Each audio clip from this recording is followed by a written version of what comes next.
क्यों किया था? जापान के ऊपर 2 एटम बम गिराए थे 6 अगस्त और 9 अगस्त को, हिरोशिमा और नागासाकी। उसके बाद जापान ने सरेंडर कर दिया था सेकेंड वर्ल्ड वॉर में, और वो सरेंडर जो हुआ था वो इंग्लैंड की आर्मी के सामने हुआ था। तो लॉर्ड माउंटबेटन ने कहा कि 15 अगस्त 1945 को जापान के सैनिकों ने हमारे सामने सरेंडर किया है, वो हमारा विश्व विजय का दिवस है, इसलिए हम 15 अगस्त 1947 को ही आजाद करेंगे। और इस बात को पंडित नेहरू जानते थे, सरदार पटेल भी जानते थे, बहुत लोग जानते थे कि 15 अगस्त 1947 की रात को 12 बजे आजादी लेना इस देश के ज्योतिष शास्त्र के सारे कानूनों के खिलाफ है। और बहुत सारे ज्योतिषियों ने यह भविष्यवाणी कर दी थी कि आप आजादी लोगे और 1-2 साल के बाद यह देश टूट जाएगा, और वो टूटा, पाकिस्तान अलग हुआ, वही हुआ। और आगे भी उन्होंने यही अभिशाप दिया कि यह देश आगे भी खंड खंड टूट सकता है, और उसकी तैयारी चल रही है। कश्मीर अलग हो जाए, पंजाब अलग हो जाए, आसाम अलग हो जाए, नागालैंड अलग हो जाए, त्रिपुरा अलग हो जाए, झारखंड अलग हो जाए, ये सारे आंदोलन इस देश में चल रहे हैं। और सभी आंदोलनों को अमेरिका और यूरोप से भरपूर हथियार मिलते हैं, पैसा भी मिलता है। और मैं जानता हूं ऐसे लोगों को जो इस देश में करोड़ों करोड़ों रुपए का फॉरेन फंड आता है, करोड़ों करोड़ों रुपए की AK-47 राइफल आती है वाया पाकिस्तान या वाया चीन के बॉर्डर से, ये तिब्बत के इलाके में हमारे देश में घुसाई जाती है। और उन्हीं हथियारों से लेकर इसी देश के कुछ नौजवान जिनको बरगलाया गया है, वो इस देश को खंड खंड बांटने का आंदोलन कर रहे हैं। आपको मालूम है नागालैंड हिंदुस्तान से अलग होना चाहता। आप नागालैंड में जाइए, वो इस देश का पहला ऐसा प्रदेश है जिसने घोषित किया है कि हमारी राज्य भाषा अंग्रेजी है। भारत के संविधान में कहीं नहीं, ये नागालैंड में चलता है। और नागालैंड में मैं गया पिछले साल, तो पिछले साल जब मैं दीमापुर जा रहा था, कोहिमा से दीमापुर, तो रास्ते में मुझको रोक दिया, और रोकने के बाद पुलिस वाले ने कहा कि आपके पास वीजा है? तो मेरे अंदर से पहले कपकपी सी छूटी, मैंने कहा वीजा मांग रहे? मेरे ही अपने देश के एक गांव में जाने के लिए वीजा के? हाँ, आपको वो सारे परिपत्र चाहिए, नहीं तो हम आपको जाने नहीं देंगे। तो बॉर्डर पे दूसरा आदमी खड़ा था, उसने कहा कि आप हिंदुस्तान से आया? मैंने कहा आप हिंदुस्तान का नहीं है? कि हम हिंदुस्तान का नहीं है, हम हिंदुस्तान से अलग होना मांगता। ये बात नागालैंड में घुसी हुई है। और आप नागालैंड जाइए, आपको अंदाजा नहीं लगेगा कि क्रिश्चियन मिशनरीज ने कितने बड़े लेवल पे पैसा बांट बांट कर वहां के लोगों का धर्म परिवर्तन करा के, सिर्फ धर्म ही परिवर्तन नहीं कराया, उनको हिंदुस्तान से अलग करना है, यहां तक मानसिकता बना दी। और कल को आपको यह आश्चर्य नहीं होना चाहिए कि अलग नागालैंड की मांग करने वाले कुछ लोग वहां खड़े हो जाएंगे। तो हिंदुस्तान के ऐसे दसियों प्रदेश हैं जिनको अलग अलग हिंदुस्तान से बांटना है, और इसकी पूरी प्लानिंग अमेरिका में CIA के लोग बैठकर बनाते हैं। क्योंकि बिल क्लिंटन इस बात को कह चुके हैं, उनके पहले रोनाल्ड रीगन भी कह चुके थे कि हिंदुस्तान और चीन हमारी हिट लिस्ट में नंबर 1 है। सोवियत संघ को तो हमने तोड़ दिया जैसे तोड़ना था, अब तोड़ने के लिए 2 ही देश हमारे सामने हैं, या तो चीन है या भारतवर्ष। तो भारतवर्ष को तोड़ना है, उसके तरीके वो जानते हैं, चीन को कैसे तोड़ना है उसके तरीके वो इस्तेमाल करने की कोशिश कर रहे हैं। ये अभिशाप आज का नहीं है, ये 1947 का। इसलिए मैं कहता हूं आजादी झूठी, इस आजादी का कोई मतलब नहीं। और ये एक और आखिरी बात कि इस देश के सबसे बड़े नेता महात्मा गांधी ने कहा कि ये जो ब्रिटिश पार्लियामेंट्री सिस्टम है ये बांझ है, वेश्या है। वो आदमी अहिंसा की बात करने वाला, कटु शब्द भी उसके मुंह से ना निकले ऐसा व्यक्ति था, गाली तो कभी उसके मुंह से निकलती नहीं थी। उस आदमी ने पार्लियामेंट्री सिस्टम को बांझ और वेश्या कहा, और इसलिए उस आदमी ने कहा था कि कांग्रेस को खत्म कर दो। तो कांग्रेस तो खत्म नहीं हुई, लेकिन गांधी को खत्म कर दिया इन कांग्रेसियों, क्योंकि वो उनके रास्ते में आड़े आने लगा था। और वो कहता था कि ये कांग्रेसी ऐसे ही इस देश को लूटेंगे जैसा ब्रिटिशर्स इस देश को लूटते रहे, क्योंकि पार्लियामेंट्री डेमोक्रेटिक सिस्टम इस देश के लिए है नहीं, और अंग्रेजों ने जबरदस्ती इस देश पर लादा है वो सिस्टम। आज हम देख रहे हैं कि वो लूट कितनी बढ़ गई है। आपको याद है ये कांग्रेसी सरकारों ने पार्लियामेंट में जाने के बाद सबसे पहले प्रिवी पर्स की बात की थी। इस देश में जो राजे रजवाड़े हुआ करते थे, उन राजे रजवाड़ों के लिए सरकार की तरफ से कुछ पैसा दिया जाता था हर महीने, किसी को 6 महीने पे, किसी को साल भर में। तो ये सारे के सारे एमपीज, उस जमाने के कांग्रेस के एमपीज हल्ला करते थे पार्लियामेंट में कि राजे रजवाड़ों के शासन तो खत्म हो गए, तो ये फिर प्रिवी पर्स क्यों मिलता है इनको। तो एक झटके में इन सबने प्रिवी पर्स खत्म कर दिए। आज वही एमपीज क्या कहते हैं, हमारी तनख्वाह बढ़ाओ, हमारा टीए बढ़ाओ, हमारा डीए बढ़ाओ, हमारा एचआरए बढ़ाओ, हमारे अलाउंसेस बढ़ाओ, और पेट नहीं भरता, कितना खाते हैं आपको अंदाजा नहीं है। एक एक एमपी की तनख्वाह पर इस देश में प्रति व्यक्ति 2.5 लाख रुपए खर्च होता, आपकी जेब से, मेरी जेब से। और एक एक व्यक्ति से ये जो 2.5 लाख रुपया खर्च हो रहा है इस देश के एक एक राजे रजवाड़े को पालने के लिए, आप शायद गालियां देते होंगे उस जमाने के राजे रजवाड़ों को, ये आज के जमाने के राजे रजवाड़े बैठे हैं जिनके बाप जो है एमपी थे, उनका बेटा भी एमपी है और नाती भी एमपी बने, इसकी कोशिश करते हैं, चाहे उसमें दम हो या ना हो। माने राजे रजवाड़ों के खानदान में ऐसा चलता था कि बाप राजा है तो बेटा भी राजा। अब क्या हो गया है, बाप एमपी है तो बेटा भी एमपी बनेगा, चाहे बेटे में कोई गुण हो या ना हो। यह कोशिश हर एक बड़ा नेता करता है, अपने बेटा बेटी को जबरदस्ती पार्लियामेंट में घुसाने की कोशिश करता है। तो एक एक एमपी के ऊपर 2.5 लाख रुपया खर्च होता है हमारी जेब से। ये आपका टैक्स का पैसा, मेरे टैक्स का पैसा, और उस पर ये तागड़ धिन्ना करते हैं, मौज करते हैं, मस्ती करते हैं। और उसके बाद जब विदेश यात्राओं पर जाते हैं, विदेश प्रवास पर जाते हैं, और कई कई एमपी तो ये है कि सरकार के खर्चे से अपने दिल का ऑपरेशन कराने जाते हैं, अपनी जेब से पैसा खर्च नहीं करेंगे, सरकार के खजानों से पैसा निकलना चाहिए और वो पैसा उनके ऊपर खर्च होता। और कैसे कैसे बहाने बनाकर एमपीज को ले जाने के लिए, अभी एक डेलीगेशन गया मेंबर ऑफ पार्लियामेंट का, सैकड़ों करोड़ रुपए खून पसीने की कमाई का बर्बाद कर दिया। क्या करने गए थे? दूसरे देश के पार्लियामेंट का अध्ययन करने गए थे। क्या अध्ययन करके आए? कुछ अध्ययन नहीं करके आए, घर के लिए कुछ खरीदारी कर लाए, बीवी के लिए साड़ियां ले आए, लिपस्टिक ले आए, नेल पॉलिश ले आए, पाउडर ले आए, और बातें करते हैं कि हम जा रहे हैं वहां पर। ये पार्लियामेंट्री डेमोक्रेटिक सिस्टम हमारे लिए है नहीं। और उसी पार्लियामेंट्री डेमोक्रेटिक सिस्टम, और इसमें एमपीज के साथ अगर हिंदुस्तान की सभी असेंबलीज के एमएलएज की तनख्वाह अगर आप जोड़ दें तो ये 2.5 लाख रुपया जानते हैं कितना बैठता? 5.5 लाख रुपया। और ये 5.5 लाख रुपए में अगर हिंदुस्तान की पार्लियामेंट की चलने वाली एक एक मिनट की कार्यवाही को जोड़ दें तो ये रुपया 10 लाख के आसपास बैठता है। प्रति व्यक्ति 10 लाख रुपया खर्च होता है इस देश की बांझ और वैश्या पार्लियामेंट को चलाने के लिए। ये है इस देश का पार्लियामेंट्री डेमोक्रेटिक सिस्टम। और वहां बैठ के होता क्या है? कुछ नहीं होता है सिवाय एक काम के, जब मन में आया वॉकआउट करो, जब मन में आया हल्ला मचा दो। और आप अगर देखो, अब तो 0 आवर की कार्यवाही का 1 घंटे प्रसारण होता है, आपको लगता है कि ये पार्लियामेंट हिंदुस्तान के किसी मॉन्टेसरी स्कूल के बच्चों की क्लास से ज्यादा बेहतर है, जहां बच्चे आपस में लड़ते हैं, एक दूसरे को तू मैं करते हैं, एक दूसरे को गालियां देते हैं, उससे ज्यादा बेहतर आपको लगता है पार्लियामेंट का स्टेटस है? जिस तरह से झगड़े होते हैं, जिस तरह से तू मैं होती है, और जिस तरह से एक दूसरे की धोती उतारने का काम करते हैं वहां पार्लियामेंट में, आप सोच सकते हैं ये इस देश के एमपीज हैं। और आप वहां की तो बात छोड़ दीजिए, मेरे उत्तर प्रदेश में तो एक दिन ये हो गया कि माइक उठा के पटक के दूसरों के सिर पे मारा। इन लोगों ने ये किया, पेपर वेट उठा के मारा, पटक के सिर फट गए लोग। ये मेरे यहां हुआ उत्तर प्रदेश में। और बिहार की असेंबली में तो रोज यही दृश्य रहता, कब पेपर वेट उठा के दूसरा जो है दूसरे के खोपड़े पर मार देगा कुछ पता नहीं। माने हम जो है लाखों रुपया, 10 लाख रुपया खर्च करते हैं एक एक एमपीज पर, और इस पार्लियामेंट की एक एक मिनट की प्रोसीडिंग्स पर। वो पार्लियामेंट हमको देता क्या? वो पार्लियामेंट सिवाय एक काम करने के कुछ नहीं कर रहा। देश बेचो और देश बेचो। India is on sale. Hindustan की आजादी के 50वें सालगिरह पर हमने हिंदुस्तान को बेचने के लिए खोल दिया। ऐसे इस देश की स्वर्ण जयंती मनाई जा रही है आजादी। और ये समझौते पता है कैसे होते हैं? आपने कभी कभी देखा होगा टेलीविजन पे, हमारे प्रधानमंत्री दूसरे देश के प्रधानमंत्री से मुस्कुराते हुए हाथ मिलाते, वो एक फाइल उनके हाथ में पकड़ा देता, वो दूसरी फाइल उनके हाथ में पकड़ा देता, देश बिकने का समझौता हो जाता। फाइल में अंदर क्या लिखा हुआ है कभी खोलकर आपको नहीं दिखाया जाता, और बराबर मुस्कुराते हुए ये काम होता है। माने देश बेचेंगे तो मुस्कुराते हुए सारे काम होते। ये सारा चलता है, और इस देश में हम लोग जो हैं बेवकूफों की तरह से इस देश के पार्लियामेंटेरियंस के ऊपर लाखों रुपया खर्च करते हैं। और इसलिए मैंने कहा कि इस देश में कोई आजादी आई नहीं। अंग्रेजों ने ये पार्लियामेंट अपने स्वार्थ के लिए बनाया था, वही पार्लियामेंट इस देश में चलता है।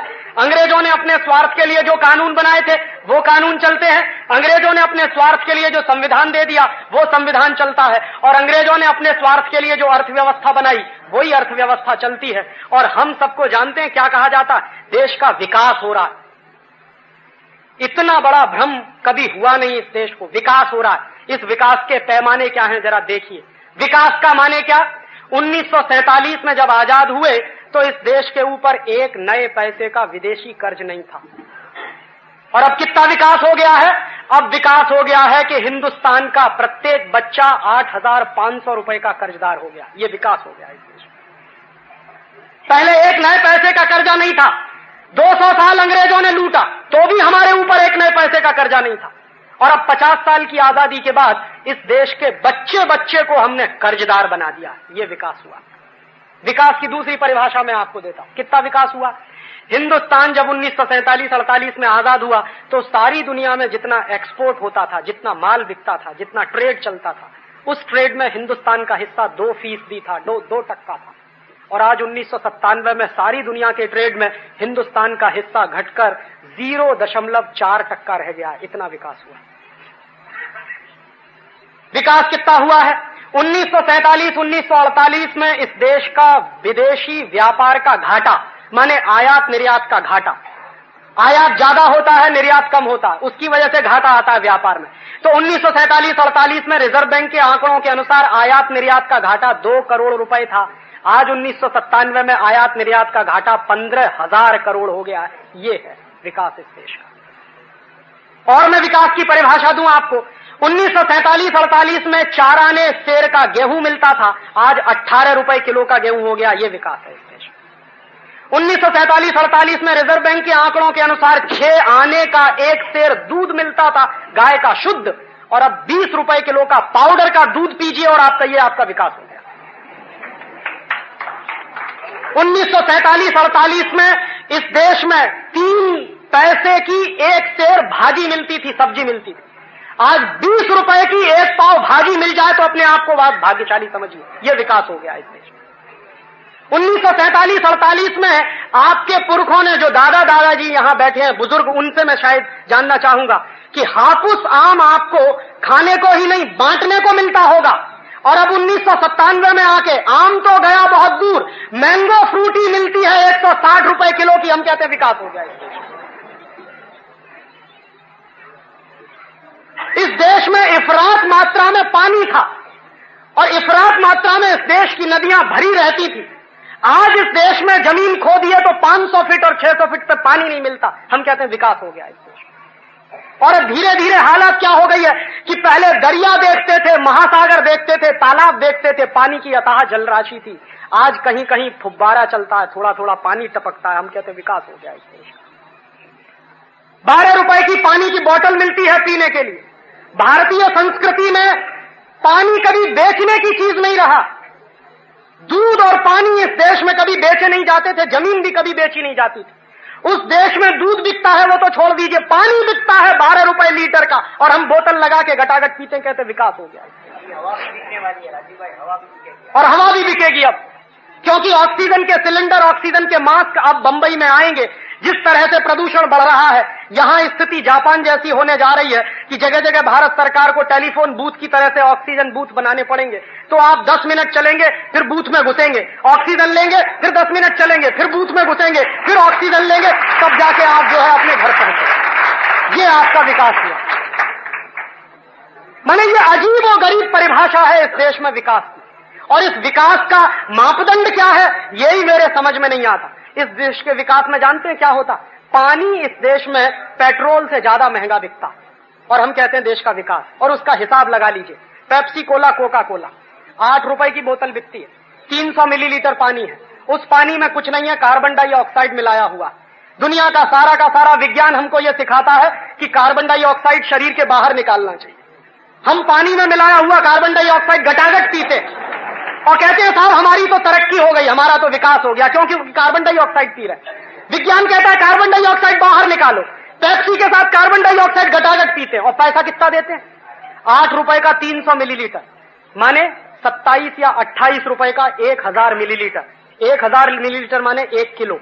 1 किलो पानी है 28 रुपए का और 1 किलो पेट्रोल है 25 रुपए का। ये विकास है। बाजार में जाइए, 5 रुपए 6 रुपए लीटर का दूध खरीदती है, और इन दोनों कंपनियों के 14 कारखाने हैं पूरे देश में। एक कारखाने में एक दिन में 30,000 लीटर दूध बर्बाद करते हैं ये दोनों कंपनी, और करोड़ों लीटर दूध बर्बाद करती हैं ये दोनों कंपनी। जिस दूध को 5-6 रुपए लीटर में खरीदती हैं गांव के किसान से, उसी दूध का चॉकलेट बनाती हैं तो बिकता है 180 रुपए किलो। चॉकलेट कैडबरीज का माने 180 रुपए किलो। तो बादाम की बर्फी नहीं मिलती, बादाम की बर्फी से महंगी चॉकलेट बिकती है जिसमें जहर मिलाया हुआ है निकिल और क्रोमियम का। माने जहर जो है बादाम से महंगा बिकता है और हम कहते हैं विकास हुआ है। ये अजीब परिभाषाएं हैं हमारे विकास में। और दोस्तों, सच मायने में कोई विकास नहीं हुआ है, विनाश हुआ है इस देश का। और ये विनाश जानते हैं कैसा हुआ? आप एक बाजू में देखते हो, राजीव भाई को पूछोगे कि राजीव भाई CLO कार दौड़ती है, मारुति दौड़ती है, 5 स्टार होटल बन गए, इतने बड़े बड़े फ्लाईओवर बन गए, इतनी चमक दमक हो गई है बंबई में, केंटकी फ्राइड चिकन आ गया, मैकडॉवेल आ गया, तो क्या ये सब बेवकूफी है? और मैं आपको यही कहने आया हूं कि ये जो कुछ आप देखते हैं ये सब उधार का विकास है। कर्जा लिया है और उस पर से ये हुआ, और ये कर्जा आपको चुकाना पड़ेगा। और कर्जा चुकाने की औकात अब भारत सरकार की खत्म हो गई है। जानते हैं क्या होता है? हर साल भारत सरकार पिछला कर्ज चुकाने के लिए नया कर्ज लेती है। इस साल क्या स्थिति है? 60,000 करोड़ रुपए का ब्याज चुकाना है। कर्ज चुकाने की तो बात छोड़ दी। और इस देश के बजट की हालत देखिए कि विकास का माने क्या। भारत सरकार के नेशनल बजट में जो एक साल का करीब 2 लाख करोड़ के आसपास का, 2 लाख करोड़ के नेशनल बजट में 60,000 करोड़ रुपया सिर्फ विदेशी कर्जे का ब्याज चुकाने में खर्च होता।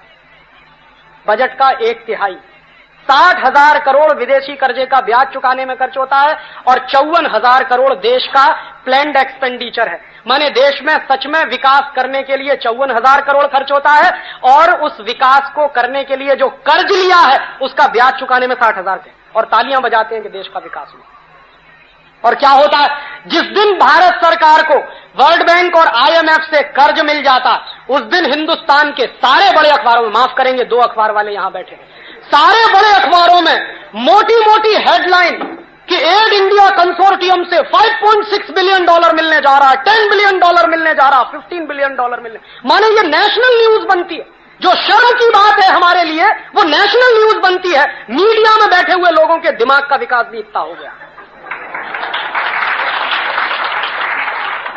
कि जिस पर संपादकीय आने चाहिए थे शर्म के कि इस देश पर विदेशी कर्ज बढ़ता जा रहा है, उन अखबारों में इतनी बड़ी बड़ी हेडलाइन की खबरें छपती हैं। और अखबारों में खबरें छपती हैं वो तो एक बाजू में, पार्लियामेंट में ताली बजा बजा के स्वागत होता है कि आज हमको विदेशी कर्ज मिल गया, स्वागत होता है। और जानते हैं इस सरकार का चरित्र क्या? इस सरकार ने बेगर्स एक्ट बनाया, आपको मालूम?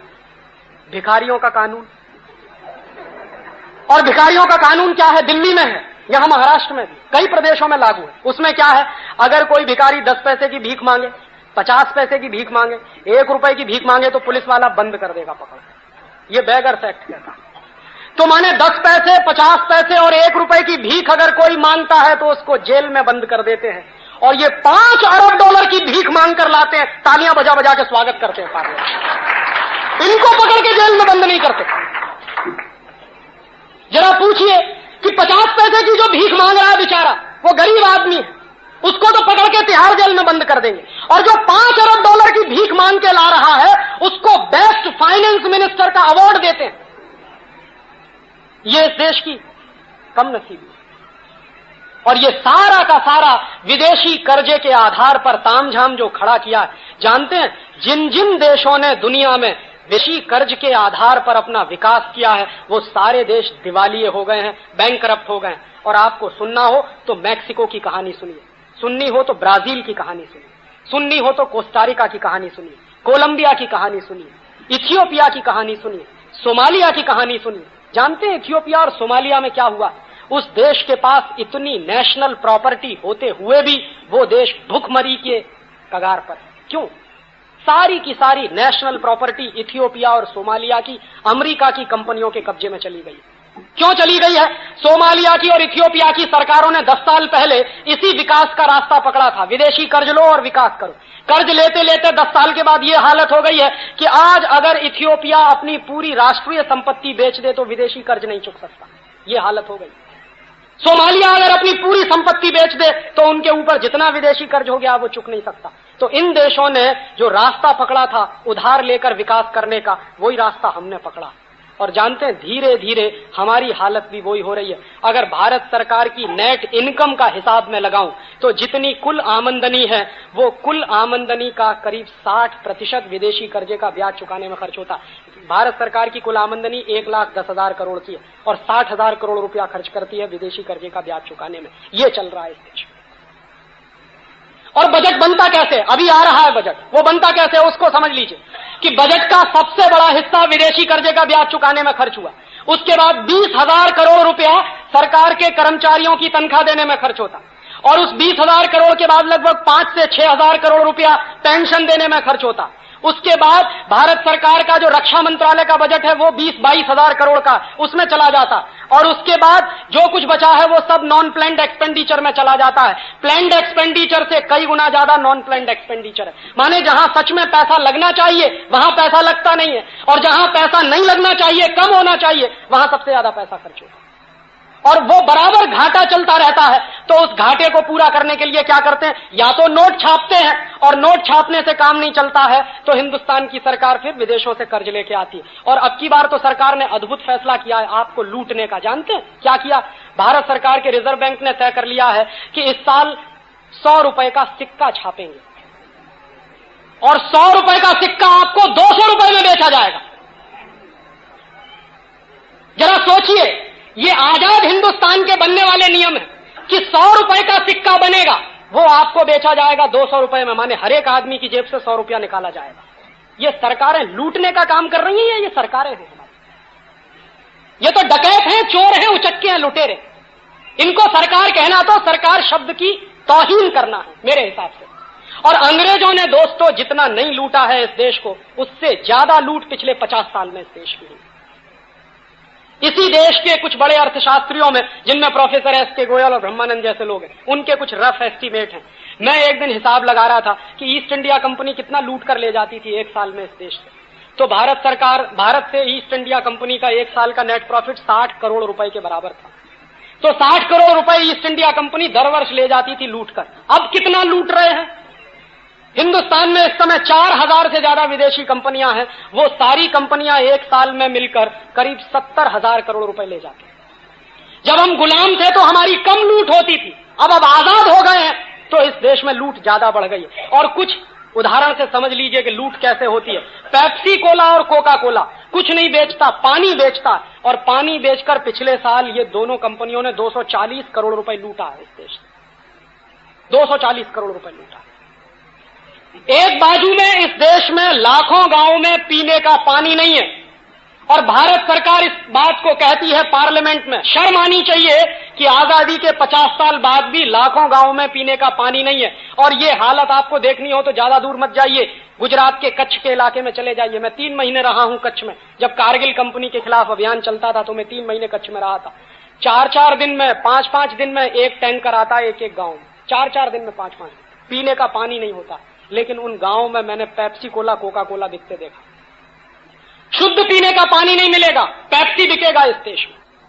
और पेप्सी बिकेगा तो उसका 240 करोड़ रुपया हिंदुस्तान के खून पसीने की कमाई का वो अमेरिका ले जाएंगे। इस 240 करोड़ रुपए से हिंदुस्तान के 2.5 लाख गांवों में पीने का पानी दिया जा सकता, जितने पैसे से हम पेप्सी और कोका कोला पी के अमेरिका पैसा देते। और बराबर हम भी यही कहते हैं, भारत माता की जय। 240 करोड़ गए अमेरिका और ताली पीट के भारत माता की जय। भारत माता की जय कहां से होने वाली? और हम भी यही मानते हैं कि जब तक पेप्सी नहीं पिएंगे, कोका कोला नहीं पिएंगे, हमारा विकास नहीं होगा। पहले घर घर में, गली गली में जाते थे, कोई केरी का रस पिलाता था, कोई शिरडी का रस पिलाता था, कोई नींबू का रस पिलाता था। अब घुसिए घर में, सबसे पहले पूछे, राजीव भाई चाय पिएंगे? कि राजीव भाई कहेंगे नहीं चाय नहीं पिएंगे। तो कॉफी पिएंगे?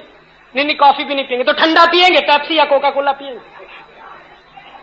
माने चाय पिलाओ तो मारो राजीव भाई को, क्योंकि कैफीन है, निकोटिन है, दोनों ही जहर है। कॉफी पिलाओ तो भी मारो राजीव भाई को, और ऊपर से ठंडा पिला दो तो और जल्दी मार डालो राजीव भाई को। आए हैं राजीव भाई अतिथि बनके और पिला रहे हैं उनको कोका कोला, माने कार्बन डाइऑक्साइड। दिमाग ऐसा गुलाम हो गया है कि 1 मिनट सोचते नहीं है कि हम कर क्या रहे हैं।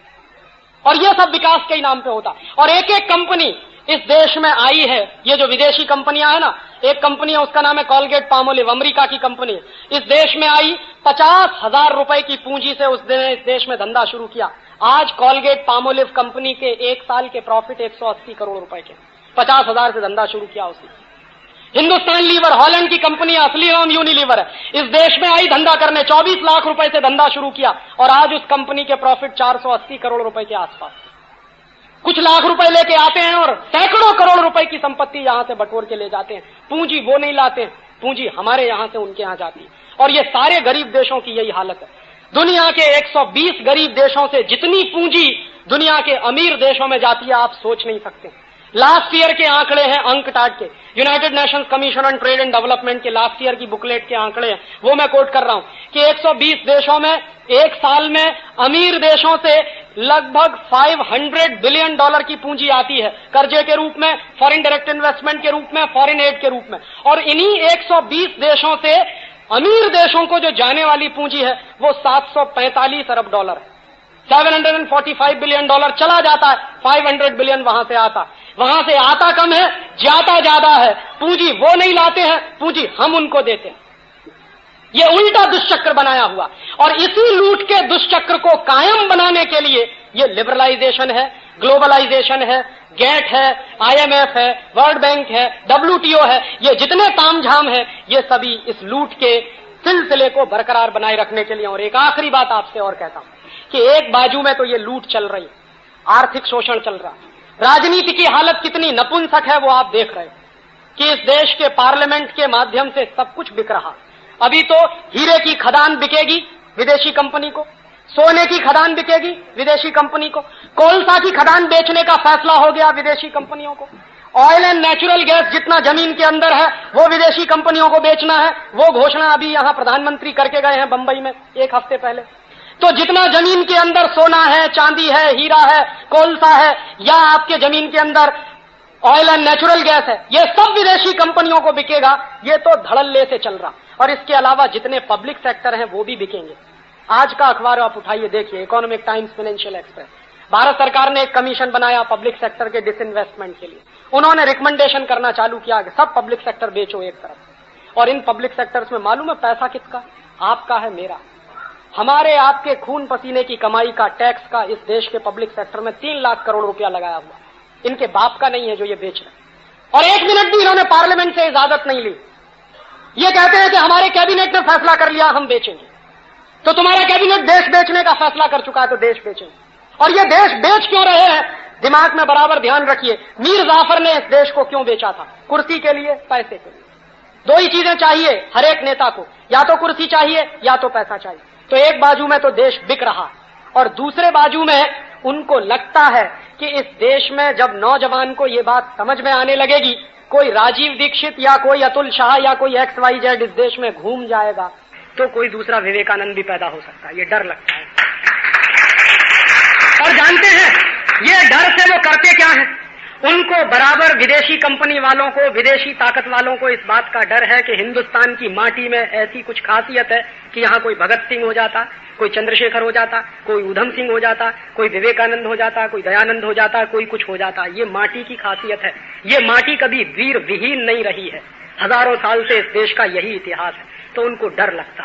तो उस डर को उन्होंने खत्म करने के लिए जानते हैं क्या किया?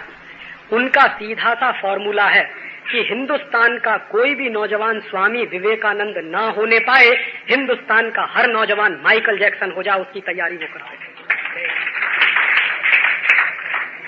उनको डर है कि माइकल जैक्सन हो जाएंगे तो इस देश में कोई वांदा नहीं है, वो देश ही बेचने का काम करेंगे, भारतीय संस्कृति को बेचने का काम करेंगे। और अगर कोई दूसरा विवेकानंद खड़ा हो गया तो मल्टीनेशनल को मार मार के भगा देगा इस देश से। ये डर है।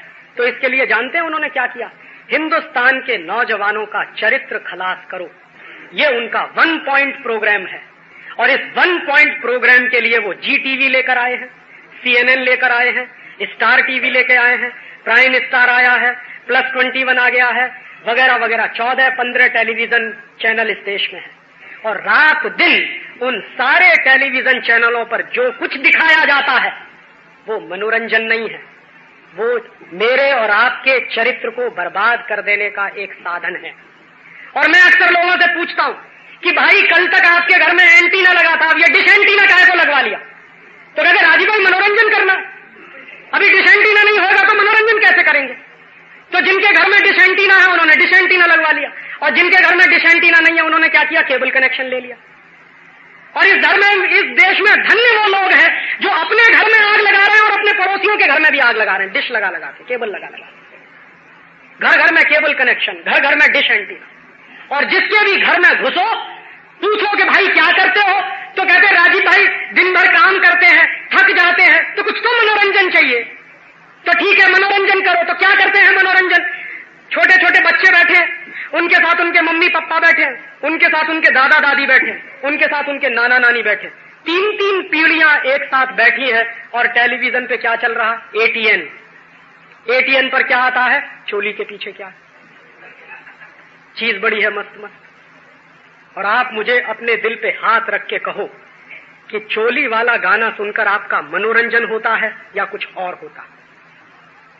चीज बड़ी है मस्त मस्त वाला गाना सुन के आपका मनोरंजन होता है या कुछ और होता है?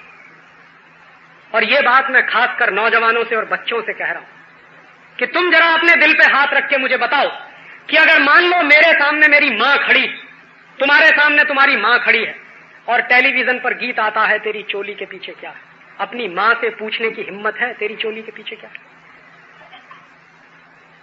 मान लो हमारे सामने हमारी बहन खड़ी जो हर साल मेरी कलाई पे राखी बांधती है और मेरे लिए दुआएं करती है भगवान से, वो बहन मेरे सामने खड़ी है और गीत आ रहा हो, तू चीज बड़ी है मस्त मस्त। अपनी बहन से ये पूछने की हिम्मत है, तू चीज बड़ी है मस्त। और जो गीत हम हमारी मां के सामने नहीं गा सकते, जो गीत हम हमारी बहन के सामने नहीं गा सकते, वो गीत इस देश के बच्चों को क्यों दिखाए जाते? जो गीत लिखने वाले हैं उनके बारे में तो मैं मान सकता हूं कि उन्होंने आत्मा बेचा है, शरीर बेचा है, सब कुछ बेचा। जो ऐसा गीत लिखते हैं, भगवान उनकी आत्मा को जितनी जल्दी शांति दे उतना अच्छा।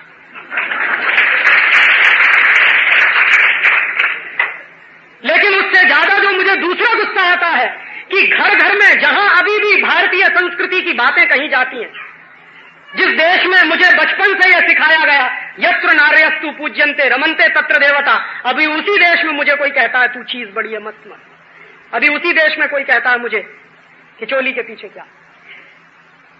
और इस देश में संस्कृति का कबाड़ा हो गया है। जब मैं देश के नौजवानों को ये गाते हुए सुनता हूं, मेरा दिल तो ये कहता है कि इस देश के नौजवानों को गाना चाहिए मेरा रंग दे बसंती चोला, लेकिन गा रहे हैं चोली के पीछे क्या है।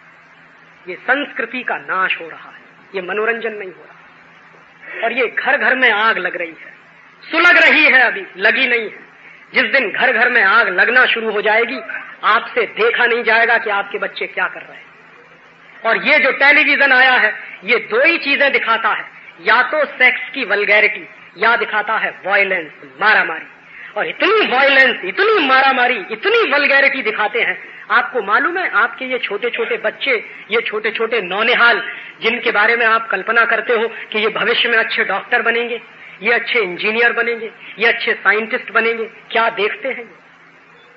और एक एक घर में जिनके यहाँ केबल कनेक्शन आ गया है, डिश एंटीना आ गया है। मैंने मेरे शहर में सर्वे कराया था, इलाहाबाद में। सामान्यतः छोटा बच्चा एक दिन में 5 घंटे टीवी देखता, सामान्यतः। और होता क्या है, स्कूल से आया, बस्ता फेंका, टीवी चालू हो गया। अब उसकी अम्मा कहेगी कि बेटा खाना खाओ, तो टीवी के सामने। अम्मा कहेगी बेटा होमवर्क करो, तो टीवी के सामने। अम्मा कहेगी बेटा जाओ खेलने के लिए, कि नहीं जाएंगे क्योंकि चित्रहार आ रहा। पड़ोसी का बेटा आपके घर में नहीं आएगा, आपका बेटा पड़ोसी के घर में नहीं जाएगा। दोनों बैठे हुए टेलीविजन देख रहे हैं। बच्चे खेलना कूदना भूल गए, आपस की उनकी जो भीगा मुश्ती होती थी वो भी भूल गए, थोड़ी दौड़ भाग करते थे वो भी भूल गए, टीवी से चिपक कर बैठे। और ये टीवी का आकर्षण कितना जबरदस्त होता है। बच्चों को छोड़ दीजिए, बड़ों की बात कर रहा हूं कि एक बार अगर चालू हो जाए और आपको दिख रहा है कि ये दृश्य हमको बराबर अच्छा नहीं लगता है, आपकी हिम्मत नहीं होती कि उठ के उसको बंद कर दें। इतने गुलाम हो जाते हैं। ये टेलीविजन का जो आक्रमण है वो इतना जबरदस्त होता है कि अच्छे खासे विवेक वाले व्यक्ति, अच्छे खासे तर्क शक्ति रखने वाले व्यक्ति बराबर देखते हैं कि जो कुछ देख रहे हैं वो ठीक नहीं है, लेकिन इतनी हिम्मत नहीं होती कि उठ के उसको बंद कर दें। इतने गुलाम हो जाते हैं, इतना जबरदस्त आक्रमण होता है। और रात दिन उस पर जो आपके बच्चे देखते हैं, मैंने कुछ कैलकुलेशंस किए कि एक 3 साल का बच्चा जब टीवी देखना शुरू करता और एक दिन में उसके घर में अगर केबल कनेक्शन है और 12-13 चैनल्स अगर उसके घर में उपलब्ध है, तो प्रतिदिन 5 घंटे के हिसाब से वो बच्चा 20 साल की उम्र में जब पहुंचता है तो अपनी आंखों के सामने 33,000 हत्याएं देखता है, मर्डर के देखता, 33,000 20 साल की उम्र तक पहुंचते। और लगभग 72,000 टाइम्स वो बच्चा रेप केसेस देखता है या मोलेस्टेशन के केसेस देखता है।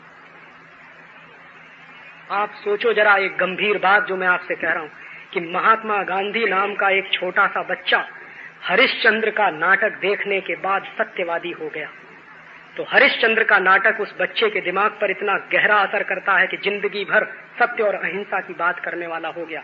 तो जो बच्चे 30,000 बार मर्डर देख रहे हैं, 70-72,000 बार रेप केसेस देख रहे हैं, वो क्या बनने वाले हैं? आप उम्मीद करोगे कि हमारा बच्चा बड़ा साइंटिस्ट बनेगा, इंजीनियर बनेगा। मैं आज आपको लिख कर दे सकता हूं कि आपका बच्चा हो सकता है गली का डॉन बने, माफिया बने। और यही बालक जो रात दिन टेलीविजन पे वल्गैरिटी देखेगा, ऑब्स्सीनिटी देखेगा, तो आप देखोगे कि उम्र के एक दौर में पहुंचकर सड़क के किनारे खड़े हो जाएगा। कोई भी बहन जाएगी तो सीटी बजाएगा या टॉन्ट कसेगा या फिकरा कसेगा। आप जरा पूछिए अपने अपने दिल से कि ये लोग कहां से पैदा हो रहे हैं जो हमारी बहन बेटियों को सड़क चलते छेड़ते हैं? कहां से आते हैं? कौन है ये लोग?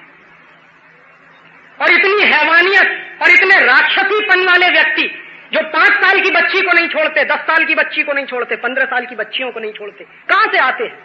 कौन सिखाता है उनको? किसी स्कूल में पढ़ाया जाता है? आप मुझे बताइए, हिंदुस्तान के किसी स्कूल के सिलेबस में यह पढ़ाया जाता है? किसी बच्चे को जरा ये बताइए। या हिंदुस्तान की सिलेबस की किसी किताब में यह पढ़ाया जाता है? ये बताइए। किसी स्कूल में नहीं पढ़ाया जाता, घर में कोई सिखाता नहीं है उनको, उसके बावजूद ये सीखने वाले लोग कहां से आ जाते हैं? 2 ही कारण है, या तो टेलीविजन या तो सिनेमा। और इस सिनेमा और टेलीविजन का असर क्या होता है मैं आपको शेयर कर सकता हूं। मैं अक्सर छोटे छोटे बच्चों से बात करता हूं। एक बार मेरे एक मित्र हैं, अहमदाबाद में रहते हैं, उनका 3 साल का बच्चा, उससे मैंने पूछा कि बताओ तुम्हारा हीरो कौन है? कहने लगा संजय दत्त। तो मैंने कहा क्यों? महात्मा गांधी नहीं है कि नहीं है? भगत सिंह नहीं है कि नहीं है? चंद्रशेखर नहीं है कि नहीं है? स्वामी विवेकानंद नहीं है? नहीं है। इनमें से कोई मेरा हीरो नहीं है, मेरा हीरो है संजय दत्त। मैंने कहा क्यों है तुम्हारा हीरो संजय दत्त? कहने लगा राजीव अंकल, वो 25 मंजिल की इमारत से जब कूदता तो उसको कभी चोट नहीं आती, उसके कपड़े भी नहीं फटते कभी। और वो जो संजय दत्त नाम का आदमी है, जब मोटरसाइकिल लेके चलता है तो दीवार तोड़ के निकल जाता। मोटरसाइकिल नहीं टूटती, संजय दत्त का सिर नहीं टूटता, दीवार टूट जाती। फिर कहने लगा अंकल, वो इतना ताकतवर है कि एक विलेन को घूसा मारे तो विलेन धराशायी हो जाता। तो उस बच्चे से मैंने पूछा कि भाई तुम्हारा हीरो अगर इतना ताकतवर है तो 2 साल तक बंबई की आर्थर रोड जेल में बंद क्यों था? जो दीवार तोड़ के निकल आता है, 25 मंजिल इमारत कूद सकता है, वो बंबई की आर्थर रोड की दीवार नहीं तोड़ पाया। तो जानते हैं उस बच्चे ने बहुत गंभीरता से मुझे जवाब दिया, तो क्या ये सब झूठ होता है? मैंने कहा और क्या सच होता है? अब वो 3 साल का 4 साल का बच्चा, उसके भोलेपन को आप क्या कहोगे? क्योंकि रात दिन उसको झूठ दिखाया जा रहा है, रात दिन उसको मारामारी दिखाई जा रही, रात दिन उसको वायलेंस दिखाई जा रही। और ये जो वायलेंस होती है ना, ये बहुत खतरनाक होती है। ये क्या होती है? जितनी बार आप मर्डर के सीन देखोगे, जितनी बार आपका बच्चा मारामारी देखेगा, उतनी बार उसके मन से दया, करुणा, प्रेम खत्म हो जाएगा। और हमारे यहाँ एक वाक्य कहा जाता है, दया धर्म का मूल है। अगर मेरे दिल में दया नहीं रहेगी तो धर्म कहां रहेगा? और इसलिए मैं कहता हूं कि ये वायलेंस बहुत खतरनाक है जो दिखाई जा रही है, और ये जानबूझकर दिखाई जा रही है। ऐसा नहीं है कि उनके पास अच्छे कार्यक्रम नहीं, अच्छे कार्यक्रम बनाने वाले भी लोग हैं और अच्छे कार्यक्रम दिखाने वाले भी लोग हैं, लेकिन जानबूझकर वो 2 ही चीजें दिखाएंगे, या तो सेक्स की वल्गैरिटी या वायलेंस और मारामारी।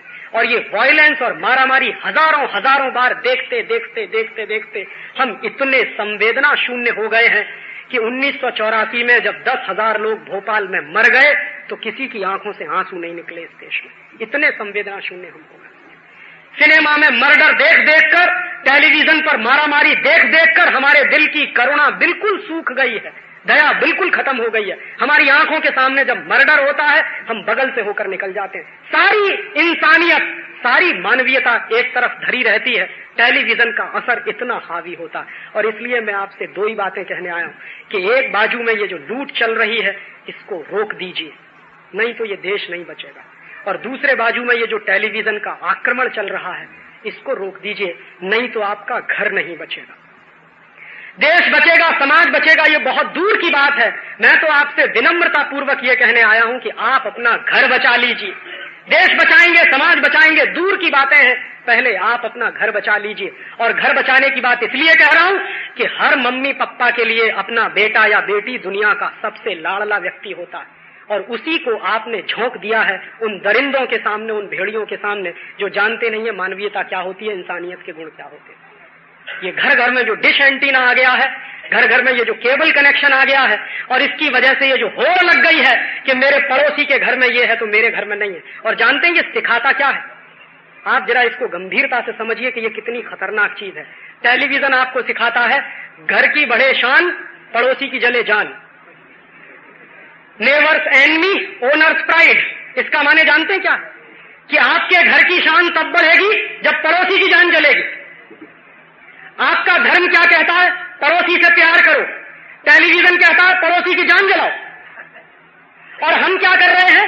अपने पड़ोसी की जान जलाने के लिए ओनिडा खरीद लाए, पड़ोसी हमारी जान जलाने के लिए ओनिडा खरीद लाए, और दोनों पड़ोसी एक दूसरे की जान जलाने में लगे हुए हैं।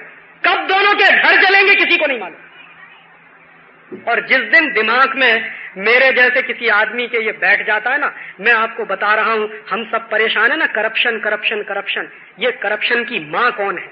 करप्शन की जड़ क्या है? उसको जरा समझिए। एक उदाहरण से मैं आपको बहुत गंभीर बात समझाने की कोशिश कर रहा हूं कि जिस दिन राजीव दीक्षित जैसे किसी नौजवान के दिमाग में ये बैठ जाता है कि घर की शान तब बढ़ेगी जब ओनिडा आएगा, घर की शान तब बढ़ेगी जब बीपीएल की वॉशिंग मशीन आएगी, घर की शान तब बढ़ेगी जब कैलकुलेटर का रेफ्रिजरेटर आएगा, घर की शान तब बढ़ेगी जब मारुति की कार आ जाएगी, तो राजीव दीक्षित कहेंगे भाई मेरी जेब में तो 10 रुपया नहीं, अब ओनिडा आएगा कहां से? तो मेरे जैसा ईमानदार आदमी जिसके दिमाग में आपने ये डाल दिया कि घर की बढ़े शान और पड़ोसी की जले जान, ओनिडा टेलीविजन, मैं देखता हूं मेरी जेब में तो 10 रुपया नहीं है, ओनिडा टेलीविजन के लिए तो 17,000 रुपया चाहिए, तो रात दिन मेरे दिमाग में ये घन चक्कर शुरू हो जाएगा। घर की शान बढ़ाइए, पड़ोसी की जान जलाइए। और एक दिन ऐसा आएगा कि राजीव दीक्षित 17,000 रुपए के लिए अपनी आत्मा को बेच देंगे, देश को बेच देंगे, क्योंकि ओनिडा लाना है खरीद कर। यहीं से एक ईमानदार आदमी के बेईमान होने की कहानी शुरू हो जाती है। जिस दिन एक ईमानदार आदमी उसको कोच कोच कर कोई रोज कह रहा है कि तुम्हारे घर की शान तब बढ़ेगी जब ओनिडा आएगा, तो वो ईमानदार आदमी 17,000 रुपए लाने के चक्कर में कहीं से रिश्वत लेगा, चोरी करेगा, डकैती डालेगा, आत्मा को बेचना पड़ेगा, बेच देगा, उसके घर में ओनिडा आ जाएगा। और अगर मान लीजिए ये बेईमान बनने की कहानी मेरे जैसे किसी नौजवान के मन में आई तो उसने करप्शन किया, बेईमान हो गया।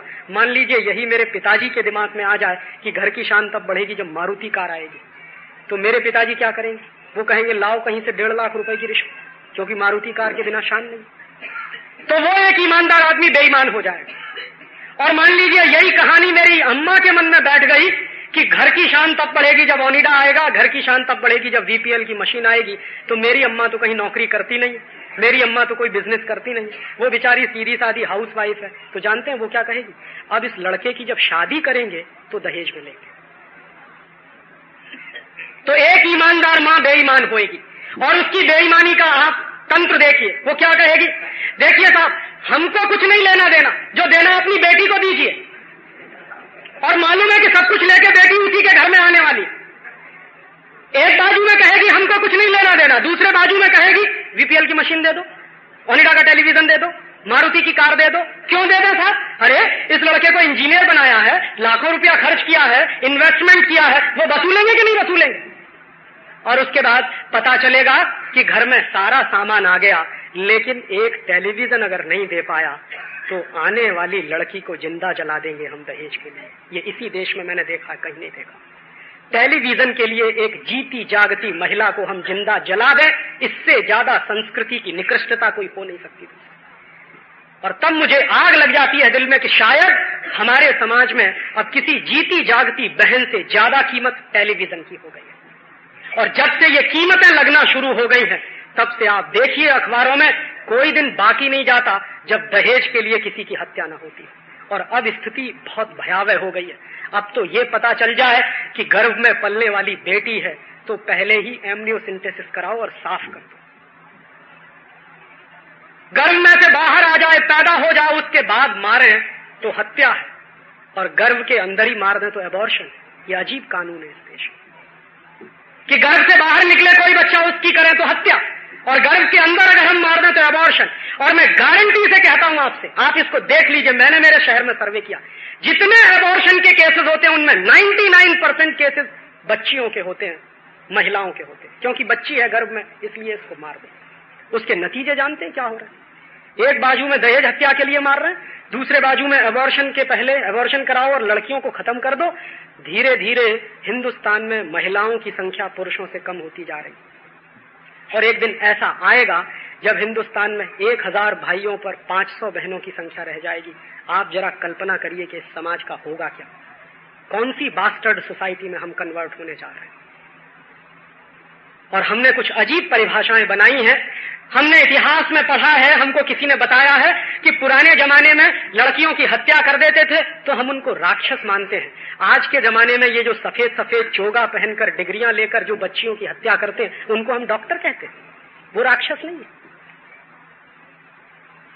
और अगर यही चलता रहेगा तो आप इस समाज को बचा नहीं पाएंगे। इसलिए मैं आपसे निवेदन करने आया हूं, 2 निवेदन करने आया हूं। एक तो ये कि इस देश को जो लूट रहे हैं इससे इस देश को बचाइए, और इस देश की लूट से इस देश को बचाने का काम आप ही करोगे, राजनीतिक पार्टियां नहीं करने वाली हैं, क्योंकि राजनीतिक पार्टियां तो देश बेचने में लगे। देश बचेगा कैसे? मैं आपसे छोटे छोटे कुछ निवेदन करने आया हूं कि आज के बाद आप यहां से फैसला करके जाइए कि मेरे घर में पेप्सी या कोका कोला आएगा नहीं। इस देश के लाखों लोगों को पीने के लिए पानी नहीं मिलता और मेरे घर में मेरे बच्चे पेप्सी और कोका पिएंगे, इससे बड़ा नेशनल क्राइम कोई दूसरा हो नहीं सकता। आप फैसला करिए, आपके घर में कॉलगेट, क्लोजअप, सिबाका, फॉरहंस आएगा नहीं। हमारे देश में जो स्वदेशी नीम का दातुन है, बबूल का दातुन है, वो हम खरीदेंगे, वो करेंगे। देश का पैसा देश के बाहर नहीं जाने देंगे। हमारे घर में lux, Liril, life boy, Rexona आएगा नहीं, क्योंकि ये विदेशी कंपनियों के साबुन है। हमारे बच्चे बाटा और एडिडास का जूता पहनेंगे नहीं, गांव का मोची जो जूता बनाता है वही हम पहनेंगे। और मैं आपसे यही विनम्र निवेदन करने आया हूं, वोट मांगने आया नहीं, कभी आऊंगा नहीं। मैं आपसे एक निवेदन करने आया हूं कि इस देश को बचाना है तो सबसे पहला काम अपने अपने घर से विदेशी कंपनियों का बहिष्कार कीजिए, इनका माल खरीदना बंद कीजिए। दुश्मन से जब लड़ाई लड़ते हैं तो दुश्मन की सप्लाई लाइन सबसे पहले काटते हैं। यह सप्लाई लाइन हमारे घरों से बनी हुई है, हम हमारे घरों में विदेशी कंपनियों का माल खरीदते हैं और पैसा इनको जाता है। वो पैसा देना बंद करिए और इस देश में स्वदेशी लाइए। और स्वदेशी में मेरा बहुत स्पष्ट मानना है, टाटा, बिरला, डालमिया स्वदेशी है नहीं, ये भूल कभी मत कीजिएगा। मेरे लिए स्वदेशी है नीम का दातुन, मेरे लिए स्वदेशी है अगर मेरे गांव में कोई साबुन बनता है वो, मेरे लिए स्वदेशी है मेरे गांव में बनता है कोई जूता वो, मेरे लिए स्वदेशी है खादी का कपड़ा बनता है वो। मेरे लिए स्वदेशी की परिभाषा बहुत स्पष्ट है कि जो मेरे सबसे नजदीक बनता है और मेरे भाई को रोजगार देता है वो स्वदेशी है। वो परिभाषा आप तय करिए। तो अपने गांव में जो बनता है, मेरे शहर में जो बनता है वो मैं खरीदूंगा। ये बड़े टाटा, बिरला, डालमिया भी स्वदेशी नहीं है, क्योंकि ये रोज विदेशी कंपनियों के सामने सरेंडर कर रहे हैं, रोज कोलैबोरेशन कर रहे हैं। टाटा ने अपने आप को बेच दिया हिंदुस्तान लीवर को, पार्ले ने अपने आप को बेच दिया कोका कोला को, जिलेट को बेच दिया ये आपके भारत मल्होत्रा प्रोडक्ट्स वालों ने अपने आप को। 30 बड़े घराने मल्टीनेशनल के सामने सरेंडर कर चुके हैं। तो वो कब विदेशी हो जाएंगे कुछ नहीं कहा जा सकता, और विदेशी कंपनियों के साथ लूटने में उनको भी कुछ हिस्सा मिले, यही उनकी कोशिश चल रही है। तो ये स्वदेशी कभी हो नहीं सकते। स्वदेशी माने सादगी, स्वदेशी माने जो मेरे गांव के नजदीक बनता है, मेरे आदमी को रोजगार देता। स्वदेशी माने जिसका पैसा देश के बाहर नहीं जाता। तो एक तो आप अपने अपने घर से स्वदेशी सामान खरीदने का संकल्प लें, और दूसरा निवेदन मैं आपसे करने आया हूं कि इस देश को सांस्कृतिक आक्रमण से बचाएं, अपने अपने घर का टेलीविजन बंद करें। ये ताकत आपके हाथ में है, इसके लिए देवेगौड़ा से पूछने की जाने की जरूरत नहीं। हाँ, और इसके लिए आप ये कहो कि राजीव भाई पार्लियामेंट से कोई कानून पारित हो जाएगा उसके बाद हो जाएगा। आपके घर में रिमोट कंट्रोल आपके हाथ में है, हिम्मत करिए और ऑफ कर दीजिए। ऑफ करने में कोई ताकत नहीं लगती, मन का संकल्प चाहिए बस। और अगर आप बंद कर देंगे तो आपके बच्चे बंद कर देंगे। नहीं तो ऐसा नहीं होगा कि आप घर में बैठ के टीवी देखें और बच्चों से आप कहें कि भाई तुम मत देखो, ये नहीं चलने वाला। आप बंद करिए, आपके बच्चे बंद कर देंगे। तो ये टीवी बंद हो जाएगा तो आप कहोगे समय बचेगा, और वो समय बचेगा, उसमें आप बहुत सारे काम कर सकते हैं। सामयिक करिए, प्रतिक्रमण करिए, आपको कहने वाले बड़े बड़े गुरुदेव हैं। समय बचाइए तो कुछ धर्म के काम करिए, और सबसे बड़ा धर्म का काम क्या है? पड़ोसी के घर में जाइए, उसके दुख दर्द पूछिए। हमने पड़ोसी के घर जाना बंद कर दिया, पड़ोसी हमारे घर नहीं आता। एक दूसरे के घर जाने का जो रिश्ता बनाया हुआ था समाज को, जिस पर टिका हुआ था, वो टूट रहा। और वो पड़ोसी के घर जाना आप तभी शुरू करोगे जब आपके पास समय बचे। तो टीवी बंद करिए, उसमें से समय बचेगा। और एक आखिरी निवेदन और, अपने अपने बच्चों को कॉन्वेंट स्कूल में मत भेजिए। ये जो कॉन्वेंट स्कूल है, जानते हैं यूरोप में किन बच्चों को कॉन्वेंट स्कूल में भेजा जाता है? यूरोप में वर्षों वर्षों एक बड़ी परंपरा रही है, अनाथ बच्चे होते हैं, मम्मी पापा हैं फिर भी बच्चों को छोड़ देते हैं। वहां है, सैकड़ों नहीं हजारों वर्षों से यूरोप में ये परंपरा है बच्चों को एबेंडन छोड़ने की। अभी कुछ कम हुई है, 14वीं 15वीं शताब्दी तो भयंकर परंपरा है। तो जिन बच्चों के मम्मी पापा का पता नहीं होता है, उन बच्चों के लिए कॉन्वेंट स्कूल वहां खोले जाते हैं। और हम क्या करते हैं? मम्मी पापा जिनके हैं वो बच्चे कॉन्वेंट स्कूल में जाते हैं। माने अपने मम्मी पापा के रहते हुए अपने बच्चों को क्यों अनाथ बना रहे हैं? हमारे दिमाग में एक बहुत बड़ी गलतफहमी है कि बच्चा जब अंग्रेजी सीख जाएगा तो बड़का विद्वान हो जाएगा। दुनिया में इससे बड़ा झूठ कोई दूसरा है नहीं। कोई भी देश ऐसा नहीं है दुनिया में जिसने अंग्रेजी भाषा में सब कुछ करके तरक्की की हो। 2 देशों के उदाहरण तो मैं दे सकता हूं जिनको मैंने देखा। फ्रांस, इतना जबरदस्त उस देश ने, यूरोप के शब्दों में कह रहा हूं, मैं मेरे शब्दों में नहीं कहता, हालांकि मैं मानता नहीं कि उन्होंने कोई तरक्की और विकास किया, लेकिन अगर यूरोप के शब्दों में, संदर्भों में देखें तो फ्रांस ने बहुत तरक्की की है, बहुत विकास किया। पूरे फ्रांस में अंग्रेजी में पढ़ाते नहीं बच्चों, फ्रेंच में ही पढ़ाते। जापान में जाइए, छोटे बचपन से लेकर और हायर एजुकेशन तक सब जापानीज में पढ़ाया जाता है। जर्मनी में जाइए, बचपन से मातृभाषा जर्मन है। इटली में जाइए, मातृभाषा इटालियन। हॉलैंड में जाइए, मातृभाषा डच है। किसी भी देश में जाइए, लैटिन अमेरिका के देशों में जाइए, वहां भी अंग्रेजी नहीं है मातृभाषा में। दुनिया में अंग्रेजी नाम की मातृभाषा तो कुछ जमा 4, 5 या 6 या बहुत तो 10 देशों में, इससे ज्यादा है नहीं। और जिन देशों में अंग्रेजी वाली भाषा है उनकी कोई तरक्की हो नहीं रही है। अमेरिका की यूनिवर्सिटीज में जितने टॉपर्स निकल रहे हैं पिछले 10 साल से, वो सब नॉन अंग्रेजी वाले हैं। ये ध्यान रखिए, पिछले 10 सालों में अमेरिका की यूनिवर्सिटी में जितने टॉपर्स पैदा हुए कोई भी अंग्रेजी वाला नहीं। और दूसरे देशों में भी यही हालत। ये बहुत बड़ा भ्रम है हमारे मन में कि अंग्रेजी सीख जाएगा बच्चा तो उसकी कुछ तरक्की हो जाएगी। ऐसा कुछ नहीं है। दुनिया में बहुत सारे ऐसे देश हैं जिन्होंने बिना अंग्रेजी के बहुत आगे गए हैं और बहुत तरक्की की है। जापान, फ्रांस या जर्मनी, ऐसे तमाम उदाहरण। तो ये गलतफहमी आप अपने मन से निकाल दीजिए कि अंग्रेजी ही पढ़ेगा तो हमारे बच्चे का विकास होगा। बच्चे का सबसे अच्छा विकास तब होता है जब वो मातृभाषा में पढ़ता। अगर गुजराती आपकी मातृभाषा है तो गुजराती में पढ़ाइए, मराठी मातृभाषा है तो मराठी में पढ़ाइए, अंग्रेजी में तो बिल्कुल नहीं। और ये अंग्रेजी में पढ़ाने का सिस्टम मैकॉले ने इस देश में शुरू किया, वो गुलाम बनाने के लिए था। तो हम आजादी के बाद अपने बच्चों को जानबूझकर गुलाम बनाने के लिए और मम्मी पापा के रहते हुए जानबूझकर अनाथ बनाने के लिए, बराबर याद रखिए, कॉन्वेंट स्कूल माने अनाथ बच्चों का स्कूल। यूरोप में कॉन्वेंट स्कूल वही होते हैं जहां अनाथ बच्चे पढ़ते हैं। तो अनाथ बच्चे नहीं है हमारे, मम्मी पापा के बच्चे हैं, इसलिए आप अपने बच्चों को मत भेजिए। उससे ये जो अंग्रेजियत की संस्कृति आ रही है बच्चों में, ये बंद हो जाएगी। इस अंग्रेजियत की संस्कृति से नफरत है। अंग्रेजों से शायद उतनी नफरत हमको नहीं हो सकती जितनी अंग्रेजियत से है। और वो अंग्रेजियत से इसलिए नफरत है कि सारी दुनिया का नाश करने वाली है वो संस्कृति। राक्षसी संस्कृति है, उसमें कुछ मानवीयता के तत्व है नहीं, इंसानियत के तत्व है नहीं। तो 2-3 बातें मैंने कही हैं, फिर मैं रिपीट कर रहा हूं। घर घर में स्वदेशी, अपने अपने बच्चों को मातृभाषा के स्कूल में भेजिए, अंग्रेजी के चक्कर से बाहर निकालिए। आपका बच्चा ज्यादा बुद्धिमान बनेगा, ज्यादा तर्कशाली बनेगा, ज्यादा विवेकशील बनेगा अगर मातृभाषा। और अपने अपने घर से टेलीविजन की ये जो दुष्चक्र है उसमें से आप बाहर निकलिए, बच्चों को बाहर निकालिए, इस देश का बहुत बड़ा कल्याण हो जाएगा। आप ये पूछ सकते हो कि राजीव भाई, आपने न तो वोट मांगा और न आपने नोट मांगा। ना मैं आपसे वोट मांगने आया, ना नोट मांगने आया। मौसम तो वोट का है और नोट का है। कल चुनाव होने जा रहा है, फिर भी मैं ये बातें नहीं कर रहा हूं। बहुत लोग आते होंगे आपके बीच में, बड़े अच्छे भाषण करते होंगे, अंत में कहते होंगे मोहर लगा दीजिएगा हमारे इस निशान पर। तो मैं वो कहने आया नहीं, कभी आऊंगा नहीं। फिर मैं आपसे कुछ मांगने आया। मुझे आपका समय दान चाहिए, आपके जीवन का कुछ समय चाहिए। ना वोट चाहिए ना नोट चाहिए, आपके जीवन का समय चाहिए। तो आप क्या करें? एक दिन में 24 घंटे का समय है आपके पास। इस 24 घंटे में से 23 घंटे आप अपने व्यापार के लिए, अपने बच्चों के लिए, अपने परिवार के लिए रखिए। 1 घंटा देश को दीजिए। आपके 1 घंटे की इस देश को बहुत जरूरत है। आप इस 1 घंटे में क्या करें? एक छोटी सी बात कह के खत्म करूंगा।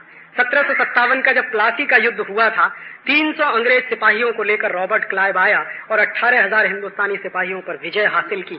युद्ध जीतने के बाद जानते हैं रॉबर्ट क्लाइव ने एक जुलूस निकाला और उसके लिए उसने लिखा है अपनी डायरी में। उस डायरी के 2 पन्ने मेरे पास है और जब जब मैं पढ़ता हूं मेरे दिल में आग लग जाती। क्लाइव ने लिखा अपनी डायरी में कि मैंने जब प्लासी का युद्ध जीत लिया तो 300 अंग्रेज सिपाहियों के साथ मैंने एक विजय जुलूस निकाला, कलकत्ता से मुर्शिदाबाद तक का। तो उस विजय जुलूस में क्या होता था? क्लाइव घोड़े पर बैठकर आगे आगे चलता था, उसके पीछे 300 सिपाही चलते थे। और उसने डायरी में लिखा है कि मेरे 300 सिपाहियों का जुलूस देखने के लिए सड़क के दोनों किनारे करोड़ों करोड़ों हिंदुस्तानी खड़े होते थे। और उसने आखिरी वाक्य लिखा है कि जो सड़कों के दोनों किनारे खड़े होकर मेरा जुलूस देखते थे और तालियां बजाते थे, अगर उनमें से एक एक हिंदुस्तानी ने एक एक पत्थर का टुकड़ा उठा के मारा होता तो देश का इतिहास बदल जाता।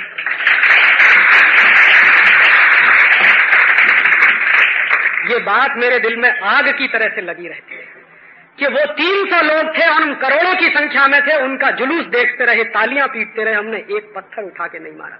आज भी वही हो रहा है। और मैं इसी के लिए आपसे कहने आया हूं कि प्रतिदिन कम से कम 1 घंटा निकालिए और हिम्मत करके एक पत्थर का टुकड़ा तो मारिए। वो गलती तो मत कीजिए जो हमारे पुरखों ने की। तो आप कहोगे मैं या अपने दोस्त के घर में कहोगे, और अगर वो इतना भी कर देगा कि आपकी बात को सुनकर वो पेप्सी या कोका कोला पीना बंद कर देगा या कोलगेट खरीदना बंद कर देगा, तो मेरा आना सार्थक। कुछ 1-2 जरूरी सवाल हैं जिनका जवाब देना मुझे लगता है कि देना चाहिए। एक भाई ने सवाल किया है कि ये सब चैनल के सामने अपन कुछ नहीं बोल सकते क्या? टेलीविजन के चैनल के बारे में हम बराबर बोल सकते हैं और बोलना चाहिए, और हम बोल भी रहे हैं। मैं आपको मेरी जानकारी दूं, इस समय मैं एक केस लड़ रहा हूं सारे विदेशी टेलीविजन चैनल और दूरदर्शन के खिलाफ। पहले ये केस मैंने किया था प्रेम कुमार की अदालत में दिल्ली में, और प्रेम कुमार जी ने 3 जुलाई 1996 को फैसला सुनाया हमारे पक्ष में। और प्रेम कुमार जी का ये फैसला है कि सारे विदेशी चैनल बंद कर देने चाहिए। और उसके ऊपर ये जो दूरदर्शन है, दूरदर्शन के बारे में प्रेम कुमार जी का ये कहना है कि दूरदर्शन पर चित्रहार जैसे कोई भी कार्यक्रम नहीं आने चाहिए जिसमें सेक्स की वल्गैरिटी और ऑब्सिनिटी इतनी दिखाई जाती है। तो हमको ऐसा लगता था कि जैसे ही ये फैसला आएगा सारे देश में लागू हो जाएगा। लेकिन मैं आपको बताऊं कि ये विदेशी टेलीविजन कंपनी चलाने वालों की लॉबी बहुत मजबूत है। उनमें रूपर्ट मर्डोक है, स्टार टीवी का मालिक है, उनमें जी टीवी का मालिक है, उसमें एटीएन वाले हैं, ये अमिताभ बच्चन है। तो इन्होंने सबने क्या किया कि जैसे ही प्रेम कुमार की अदालत में हम ये केस जीते, ये सब लोग हमारे खिलाफ एक साथ मिलकर हाई कोर्ट में चले गए। और हाई कोर्ट में अभी वो केस चल रहा। हाई कोर्ट में मुझे दूसरा आश्चर्य तब हुआ कि ये सारे क्रिकेट लोगों के साथ भारत सरकार भी हमारे खिलाफ खड़ी। और आप ये जान लीजिए कि इन विदेशी टेलीविजन कंपनियों की तरफ से वकील के रूप में कौन कौन है। आपको मैं नाम बनाऊं? हिंदुस्तान का सबसे बड़ा वकील सोली सोराब जी, वो विदेशी कंपनियों की तरफ से हमारे खिलाफ केस लड़ रहा हाई कोर्ट में दिल्ली में। और सोली सोराब जी के साथ पीएन लेखी, सारे दिग्गज वकील ये सब विदेशी कंपनियों की तरफ से लड़ रहे हैं। और हमारे पास दुर्भाग्य से कोई वकील नहीं है क्योंकि पैसा नहीं है। हम आपको सच बता दें, और हमारा केस हम खुद लड़ रहे हैं। लोअर कोर्ट में भी मैंने ही बहस की थी, प्रेम कुमार जी के यहां हमारे दोस्तों ने बहस की थी। कभी मैं जाता था, कभी मेरे दोस्त जाते थे। और हाई कोर्ट में भी ऐसा ही चल रहा है, कभी मैं जाता हूं, कभी मेरे दोस्त जाते हैं। उसके बावजूद अब तक जितनी सुनवाई हुई है, इतने सारे दिग्गज वकीलों के उनके पाले में होने के बावजूद हमें उम्मीद है कि फैसला हमारे पक्ष में आने वाला। क्योंकि जो तर्क हमने दिए हैं वहां कोर्ट में, उन तर्कों का जवाब ना तो सोली सोराब जी दे पाए हैं, ना दीपांकर भट्टाचार्य दे पाए हैं, ना ये पीएन लेखी। मानता हूं रावण चाहे जितना शक्तिशाली हो, चाहे जितने राक्षस हो, सत्य की विजय होती है, ऐसा मुझे लगता। तो हाई कोर्ट में हम ये केस चला रहे हैं, लड़ रहे हैं। अगर हाई कोर्ट में फैसला हमारे पक्ष में आया तो हमारी कोशिश ये होगी कि वो कानून बन के पार्लियामेंट से लागू हो। इस बीच में अगर वो लोग सुप्रीम कोर्ट में जाएंगे तो हम सुप्रीम कोर्ट तक लड़ने की तैयारी है हमारी, और इस केस को हम छोड़ने वाले नहीं हैं।